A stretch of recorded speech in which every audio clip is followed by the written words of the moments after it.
everybody. My name is Grace and welcome to my channel. I know I haven't been on for, I don't know, it's been a long time.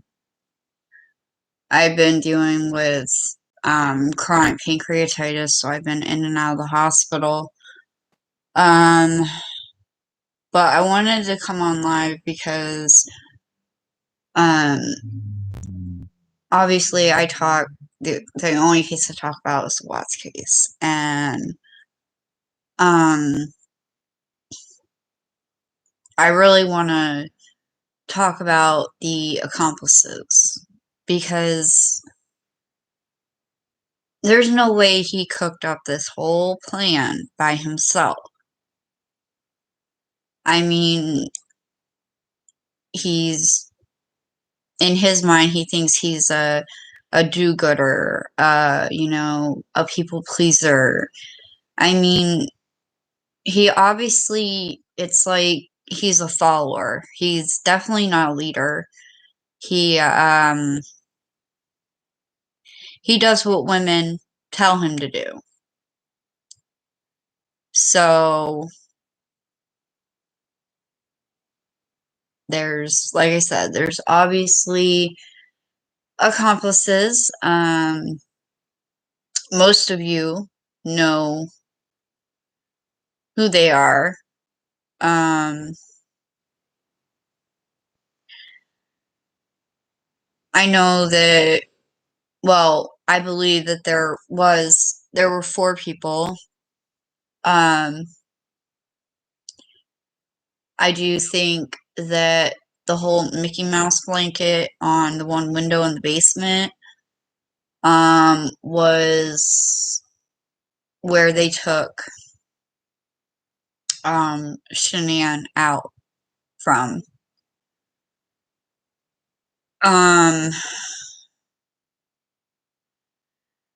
Basically this whole plan was put together, but it didn't just get screwed up because Nicole Atkinson showed up and called the police because she knew something was wrong. It really got screwed up because Chris did not know that Shanann had changed her PIN on her phone. So their plan to use her phone to make everybody believe she was still alive, so nobody would come to the house, well, that was shot to hell because she changed the PIN to the baby's due date, and Chris didn't know that. And I do think that it was done intentionally. I really do. I mean, she had been talking to her friends for weeks about this. It was all in her text, everything like that. And I do believe when she was in Arizona, she changed her PIN.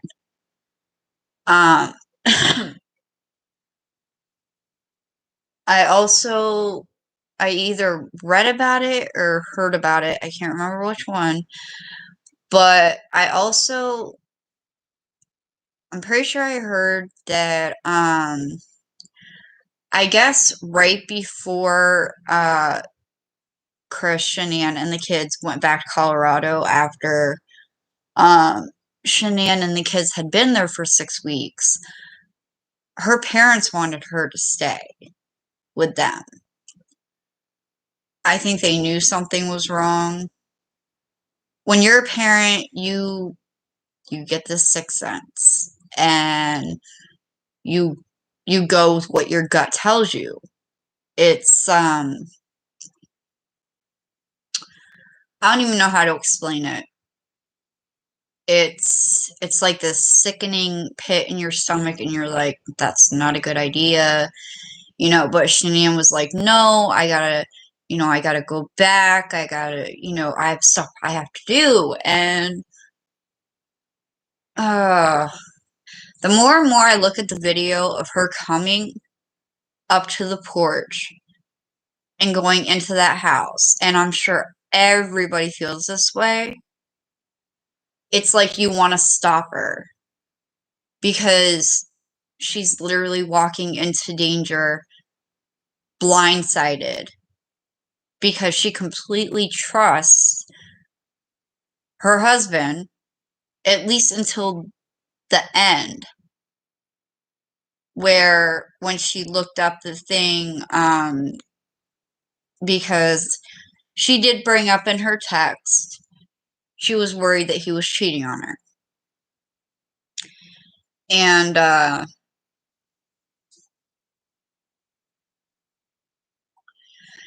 I know AD mentioned, that the whole plan was to, use Shanann's phone to communicate back and forth with people. People would think that she was alive, she just wasn't feeling good, or something like that, for everybody to stay away from the house.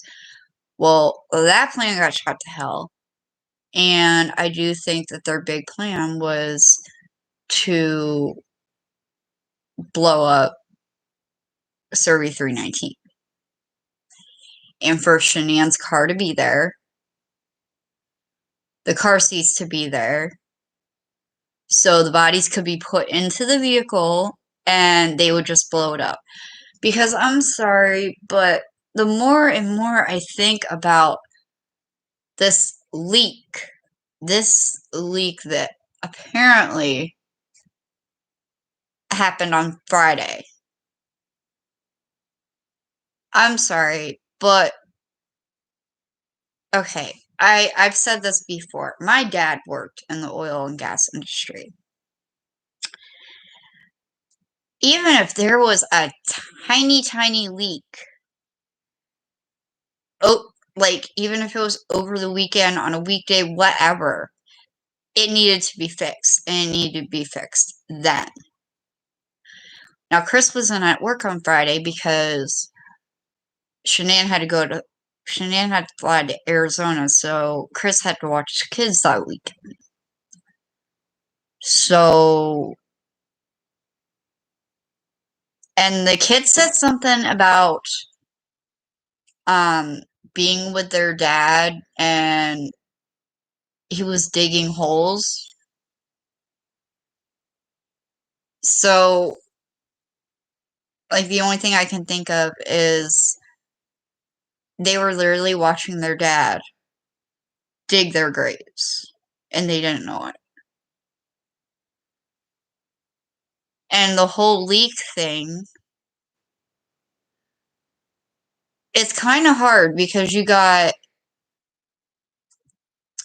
the one guy telling another guy, and I guess they were roommates or something, about this leak, and Chris just happened to be there and hear about it, and he was quick to say, yeah, I'll go fix it on Monday. I'm sorry, but when there's a leak, you can't just leave it unattended for a whole weekend without it getting checked. And not only that, but you start to wonder if somebody purposely started that leak. Because that's what I think. I mean,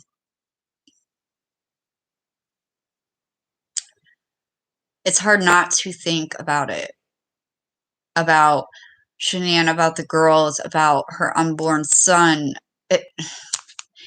It all got taken away because he couldn't go a few weeks without getting some. And I think once they couldn't open the phone and his little mistress couldn't drive Shanann's car to the oil field, so she dipped and basically left him out there. Basically said sink or swim, but I don't know, like, it's all disgusting, and I keep hearing that, somebody's gonna be getting arrested. I don't know who's getting arrested, but I really, really hope it's NK. Because, I'm sorry, but he listens to whatever women tell him to do. But then you have people saying that he did this all on his own. There is no way. There is no way he did this all on his own, and I don't think it would have ever happened if he wouldn't have met her. But then again, I also think that it was her and Kay's plan all along to seduce him. Why else would she be looking up Shanann's Facebook in 2017? I think that she was stalking them, and she probably thought the, quickest way to get to the family was get to Chris, and I don't know, that's what I've always thought, and I wouldn't have thought that, but I saw the thing that said that she was looking up Shanann, in 2017, and I'm like, why would she do that? And everybody is nobody really knows how long Chris Watson and Carrie were dating.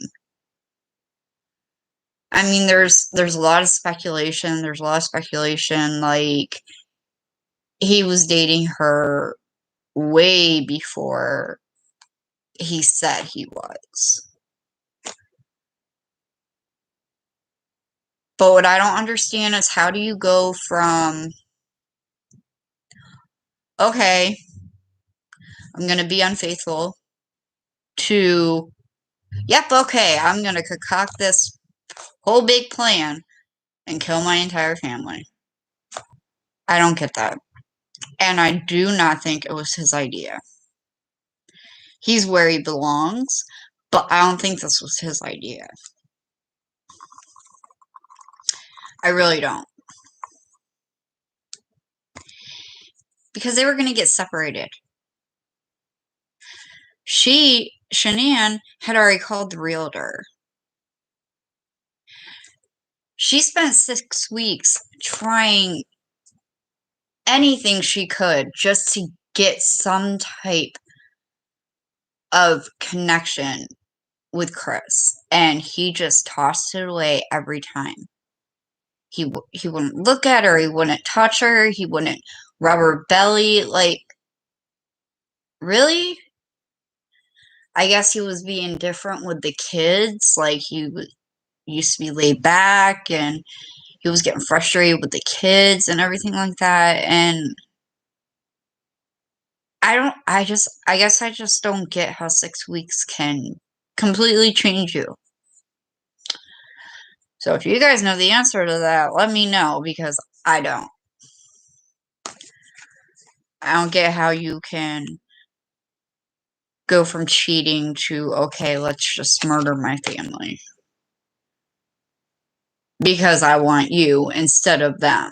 Like, it makes no sense. And I think the fire stick was an excuse. I mean, literally, I don't know if it was Troy or somebody else, but they got the call right when Chris Watts was there. So it just, I don't know, crap. Like, and the 2 pictures he took, the one of the refrigerator, um, what the degree was, why would he need to know that? Why would he take a picture of it? Probably because he sent it to somebody. Because, okay, everybody, well, almost everybody, believes that there was chloroform used. So maybe that's why he was taking a picture of the fridge.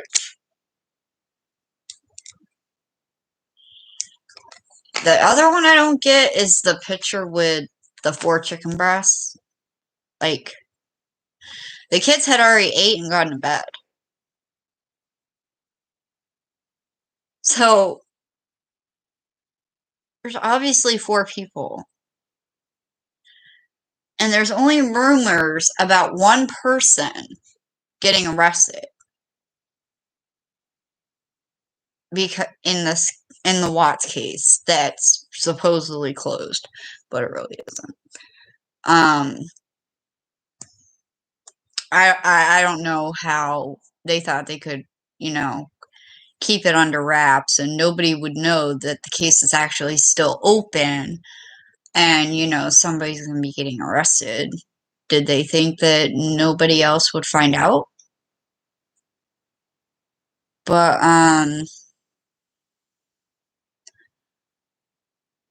no, Chris Watts definitely sank and drowned because once he was on his own,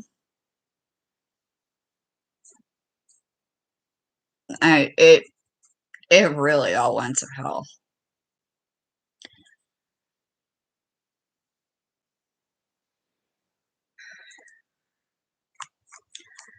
And,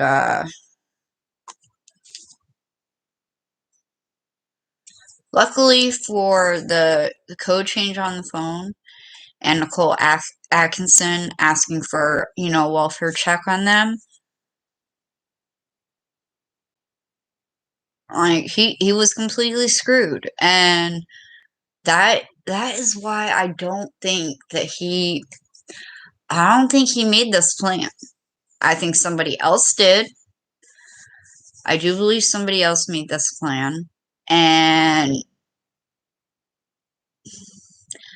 really don't know if he had a choice in it or not. I mean, he's where he needs to be, but the reason the case is still open is because there's other people involved. And,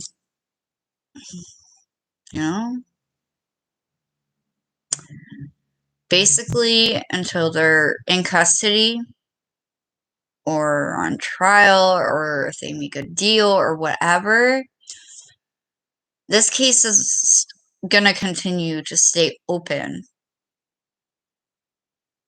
until they get who they need to get. But,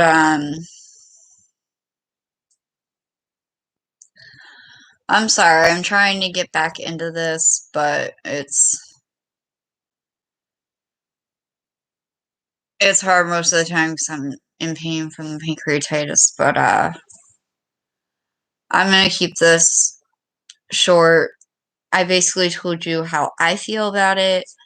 That doesn't mean all of you guys have to feel the same way. Everybody feels different about this case. Some people, their theories of what happened and everything like that, some other people might feel that way. They may feel the opposite way. I mean, there was a lot of people that took the first confession that Chris Watts made and they ran with it.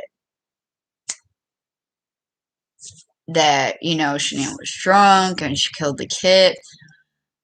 Okay, yeah. Like, and there's still channels out there who are blaming her and making Chris out to be, I don't even know what, God's gift to everybody. But it's sickening because I'm sure everybody on here knows somebody who's been completely intoxicated, and tell them to try walking in a straight line. They're not going to be able to do it. And she was walking just fine.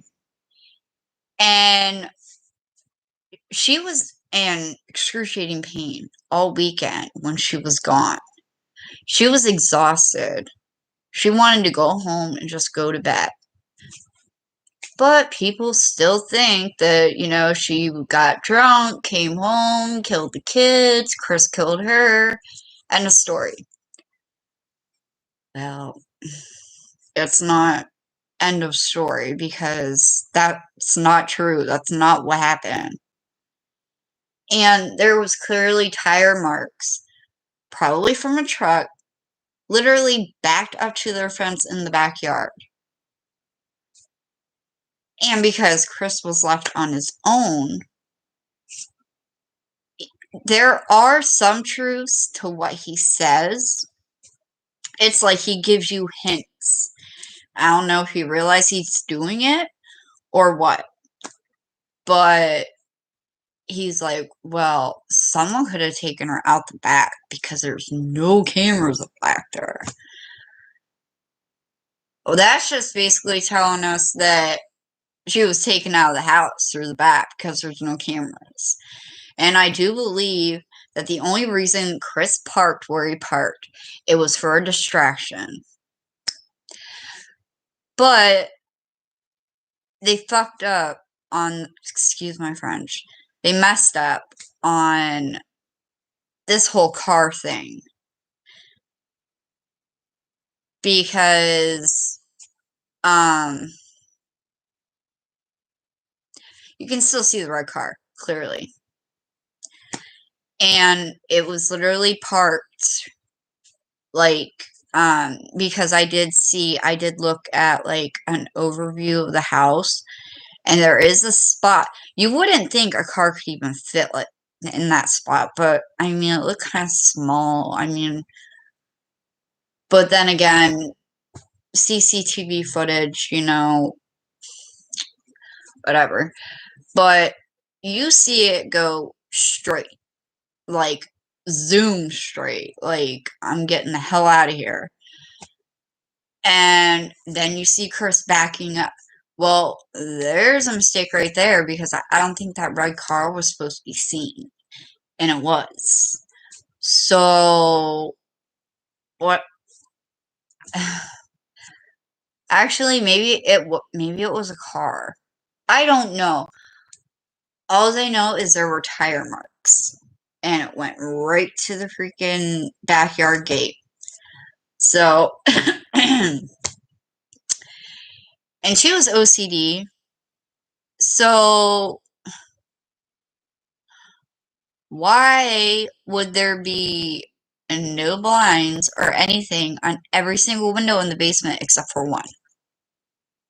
A Mickey Mouse blanket. So, yeah, something was gonna happen because you had the red car take off. You had somebody in the backyard. You had, Chris doing his little thing that morning to freaking distract everybody, saying, "Oh yeah, you can see me putting stuff in my truck," and da da da da da.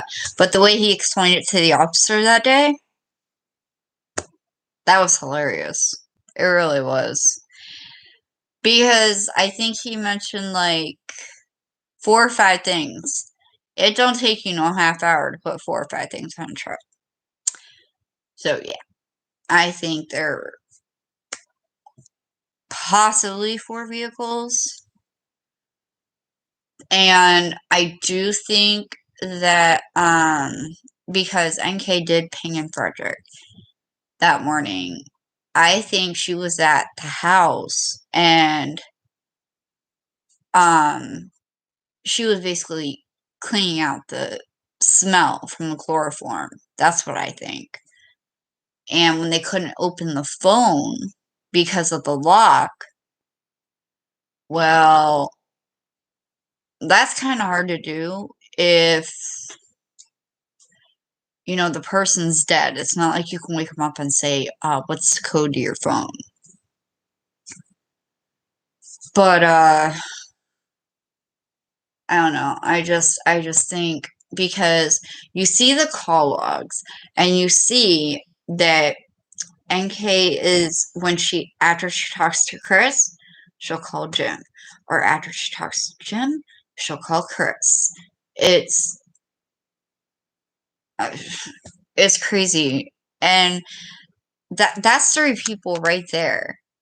I mean, she even made Jim to be her alibi, except she messed up on something. It shows her clocking out at 3:30, I think. 3:30. But there's no record of her clocking in. So, but there are people that said that, she wasn't there in the morning, but she was there in the afternoon. Okay, but you're going to take her into an interview room and ask her all about her 6-week relationship with Chris and how you are so surprised. And she's basically throwing him under the bus. So I bet you 10-1 it was her plan. And Chris, being a stupid people pleaser, went along with it. Went along with somebody killing his wife, 2 young, beautiful daughters, and a son on the way. Yeah. And then you're gonna be with this crazy chick for the rest of your life? But like I said, I don't think he realizes what he says. Because, like the whole backyard thing, she could have been taken out back. There's no cameras back there. So, he's giving us hints. And the only creator that I think he's been in touch with is AD. I think. But I don't know. This case is definitely stressful. Sometimes it's overwhelming because everybody wants answers. Yeah, Chris is in jail. That's where he should be. But what about the people who helped? What about the person who orchestrated it all? And from what I've heard, she's still in Colorado. Nobody knows what town, but she didn't leave state. And supposedly she colored her hair, did something with her hair. So, I'm sorry. Like, she kind of asked for all of this. Like, oh, I'm gonna need counseling after this, and da da da. She played it kind of good. But if anybody noticed, Chris, you know when people lie, like, I don't know, they'll say a word and they'll say constantly, constantly, constantly. Well, Chris and NK, they loved the word like. I couldn't even count the times I heard it from both of them when they were in the room. Chris said, well, that's the same way she talks. The same exact way. And you know they're both lying. And what I don't get is, see, here's the thing. With Amber Fry, she was ruled out. And there was a reason she was ruled out of the Scott Peterson thing. Because they checked on it. With her, there were so many freaking red flags and they just let her go home. So, it's frustrating because, for one, she had patches of hair missing on the top of her head. So someone put up a fight, whether it was Shanann or one of the girls, I don't know, but they put up a fight and ripped her damn hair out. Not only that, they did not check her arm. She was wearing a long sleeve shirt in like 90 or 100-degree weather. And she's in jeans and she's got one of those zip up hoodies on. They didn't check her arms. Nothing like that. They didn't give her a polygraph. So really, they didn't do much of shit except let her go. They didn't ask why her phone pinged in Frederick. And I don't know if there's a reason to all this. I don't know if her dad's money had something to do with it. I don't know. But,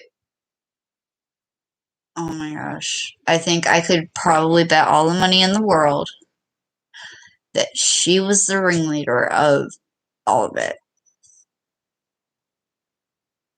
And now there's 4 less lives on this earth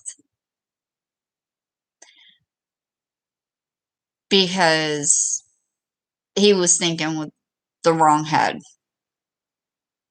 That's all I can really say. And I don't know, I just hope that the people who are involved or anything like that, you know, get put in prison, get locked behind bars, or go into solitaire or wherever.